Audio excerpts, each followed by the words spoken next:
25 ఒక 28 సంస్థలతో దాదాపుగా చేసుకున్న ఒప్పందాలన్నిటిని కూడా ఆ సంస్థల వివరాలు ఎన్నెన్ని వేల కోట్ల రూపాయల ఒప్పందాలు వాళ్ళతో చేసుకున్నాం మీకు పూర్తి వివరాలు అందిస్తాం. మీరు పోయి ఆ సంస్థలతో క్రాస్ చెక్ చేసుకోండి. మీడియా మిత్రులు ఒక నిజ నిర్ధారణ కమిటీ వేసుకోండి. తెలంగాణ రాష్ట్ర ప్రభుత్వం చెప్తున్నది వాస్తవమా కాదా, లేకపోతే ఈ అటెన్షన్ సీకింగ్ డిజార్డర్ జబ్బుతో బాధపడుతున్నాయని చెప్తున్నది నిజమా, ఈ రెండింటిని నిర్ధారించి మీరు చెప్పండి.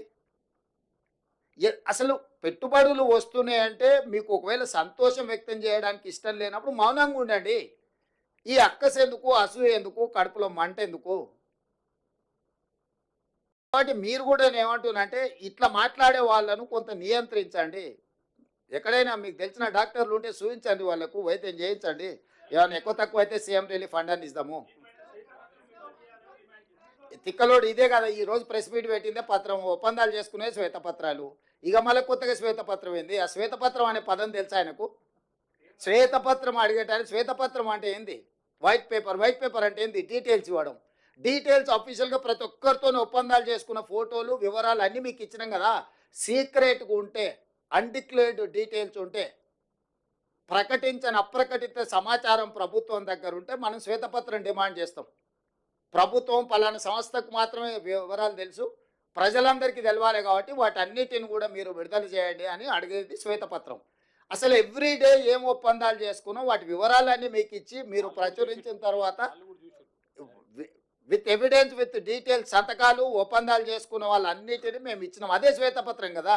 నేను అదే చెప్తున్నా, ఏదో పదం బాగుంది కదా అని అనేసి ఆ తర్వాత దాని అర్థమైందో తెలుసుకొని అర్రే ఇట్లా అనేది లేకుండా అని ఏ పిచ్చోడు. నేను రాహుల్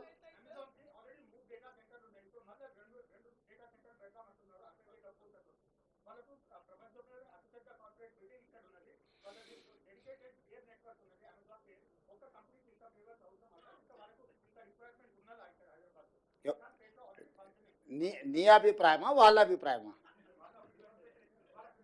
రాహుల్ వద్దంటావా పెట్టుబడి? ఇప్పుడు ఒక న్యూస్ ఛానల్ ఉందనుకో, రెండో న్యూస్ ఛానల్ వద్దని నిషేధిస్తావా? పొటెన్షియల్ ఉంటేనే పెట్టుబడి. వ్యాపారస్తుడు వ్యాపారం లాభసాటిగా ఉంటేనే పెడతారు. రాహుల్ని చూసి మొహమాట వాడి పెట్టుబడులు ఎవరు పెట్టరు. మొహమాటానికి వస్తే కాఫీ దాయిపిస్తారు తప్ప పెట్టుబడులు పెట్టరు.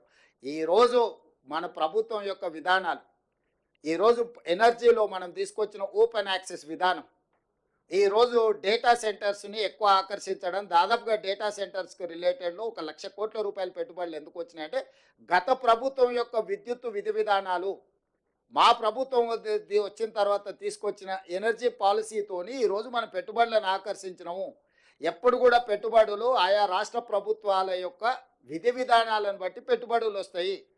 ఈరోజు మనం తీసుకొచ్చిన ఎనర్జీ పాలసీ వల్ల మనం మ్యాక్సిమం ఇన్వెస్ట్మెంట్స్ని అట్రాక్ట్ చేయగలిగినాం.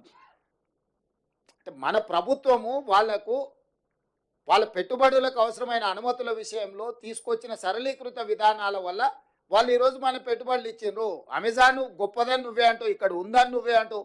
60,000 పెట్టుబడులు పెడతా అంటే మాత్రం నువ్వు బాధపడతావు ఎందుకు? నువ్వంటే అదే నీ వెనకాల ఉన్న ఆయన గురించి, నువ్వంటే నువ్వు కాదు.